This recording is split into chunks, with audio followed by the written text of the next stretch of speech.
Assalamualaikum warahmatullahi wabarakatuh.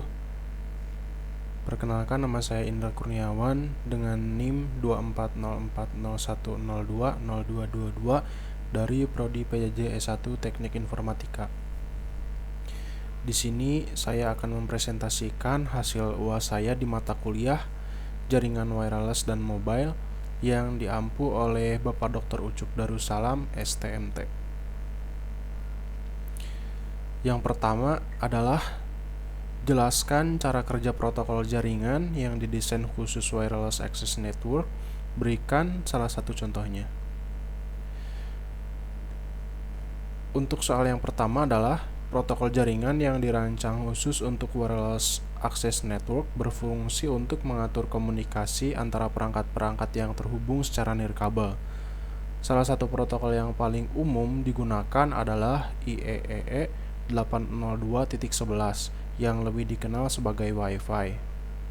Cara kerja IEEE 802.11 adalah bekerja menggunakan gelombang radio untuk menghubungkan perangkat seperti laptop, ponsel, atau tablet ke sebuah access point ataupun router. Untuk menghindari gangguan dan tabrakan data dalam udara yang digunakan bersama, Wi-Fi memakai metode yang disebut dengan CSMA atau CA. Berikut cara kerjanya secara singkat. Poin yang pertama adalah pendeteksian saluran. Sebelum mengirim data, perangkat akan memeriksa apakah saluran sedang kosong atau sibuk. Poin yang kedua, menunggu dan menghindari tabrakan. Jika saluran sibuk, perangkat akan menunggu dan menambahkan waktu acak sebelum mencoba mengirim ulang. Poin yang ketiga, pengiriman data. Data dikirim dalam bentuk frame yang berisi informasi tentang seperti alamat pengirim dan penerima. Poin yang keempat, autentikasi dan asosiasi. Perangkat harus terlebih dahulu mengenali dan terhubung ke access point, biasanya dengan memasukkan kata sandi seperti WPA2. Poin yang terakhir adalah mobilitas atau roaming. Saat pengguna berpindah tempat, perangkat bisa berpindah ke access point lain tanpa memutuskan koneksi, asalkan masih dalam jaringan yang sama.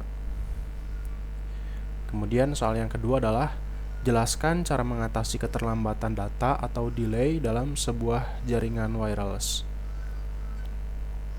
Yang pertama, tingkatkan sinyal Wi-Fi.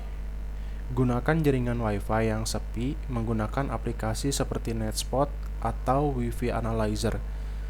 Kemudian, berpindah ke frekuensi 5 GHz jika router atau perangkat mendukung. Untuk mendukung sinyal lebih kuat, tambah jangkauan sinyal dengan Wi-Fi extender atau sistem mesh. Yang kedua, atur penggunaan bandwidth. Aktifkan fitur COS di router untuk memprioritaskan aplikasi penting. Batasi perangkat yang bisa terhubung atau atur pembagian bandwidth. Hindari penggunaan yang berat bersamaan seperti streaming atau download yang berukuran sangat besar. Kemudian, periksa perangkat dan penggunaan. Ganti antena router dengan yang lebih bagus, update firmware router secara berkala dan restart router jika koneksi mulai melambat. Kemudian, gunakan koneksi alternatif, gunakan kabel LAN supaya lebih lancar, coba hotspot 5G atau 4G sebagai cadangan jika Wi-Fi bermasalah. Kemudian soal yang ketiga, jelaskan cara mengelola jaringan wireless supaya dapat menampung user atau klien dalam jumlah yang sangat besar. Yang pertama adalah pemetaan area. Pengecekan satu lapangan untuk mengetahui titik sinyal yang lemah, area yang sering terjadi gangguan, dan lokasi strategis untuk penempatan perangkat. Kemudian memilih perangkat yang tepat.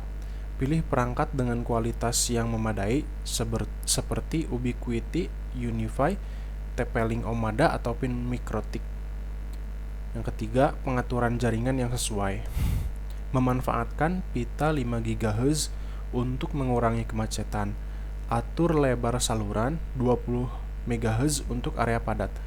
Pilih saluran yang tidak terlalu ramai. Yang keempat, pengaturan keamanan dan pengguna.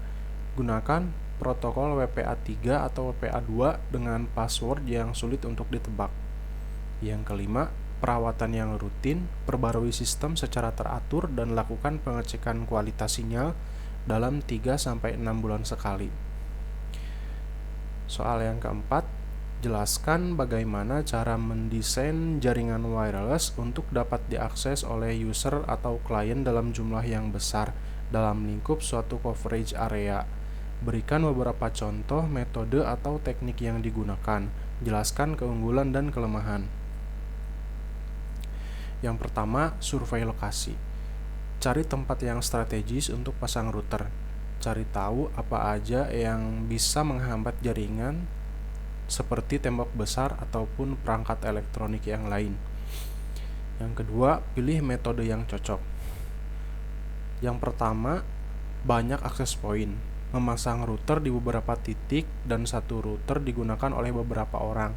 Kekurangannya, modal yang besar, serta kelebihannya adalah sinyal yang merata. Yang kedua, Wi-Fi mesh. Beberapa device saling berhubung dan bagi-bagi beban kepada para pengguna. Kekurangannya adalah harga yang relatif lebih mahal, serta kelebihannya adalah gampang dipasang dan jangkauan yang sangat luas. Kemudian yang terakhir adalah channel Wi-Fi digabung, seperti membuat jalan tol tapi khusus Wi-Fi, bandwidth yang lebih luas. Kekurangannya adalah gampang kena gangguan dan tidak semua HP support.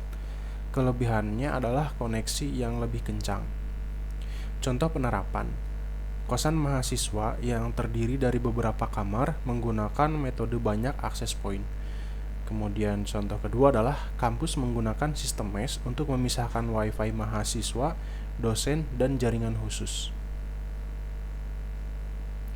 Nomor 5 adalah jelaskan mekanisme routing jaringan wireless dan berikan contoh algoritma yang digunakan. Yang pertama adalah proses penemuan rute. Setiap perangkat dalam jaringan saling berkenalan, bertukar info tentang siapa terhubung dengan siapa, dan kemudian dibuatlah peta jaringan yang terus diperbarui. Poin yang kedua adalah pemilihan jalur terbaik.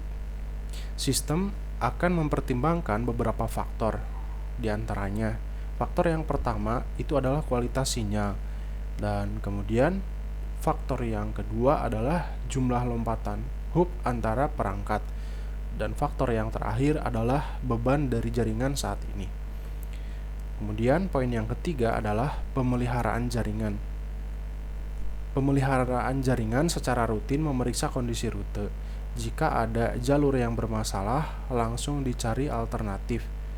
Update informasi routing ke semua perangkat. Contoh algoritma ODV, Ad Hoc On Demand Distance Vector. Cara kerja seperti orang yang nanya jalan, device A mau kirim data ke device D.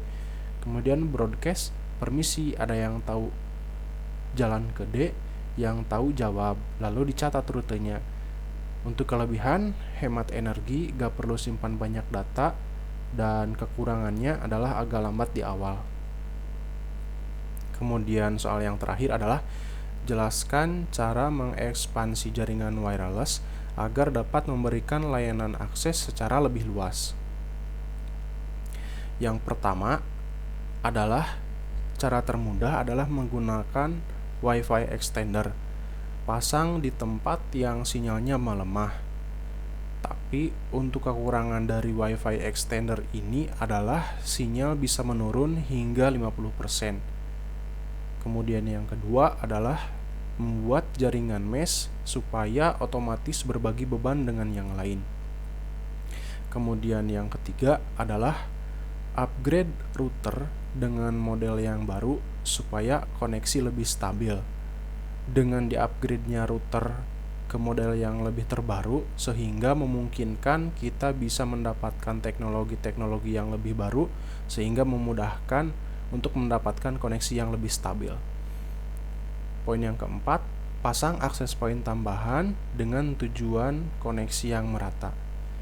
Dengan dipasangnya akses point tambahan diharapkan bisa menambah koneksi yang bisa merata.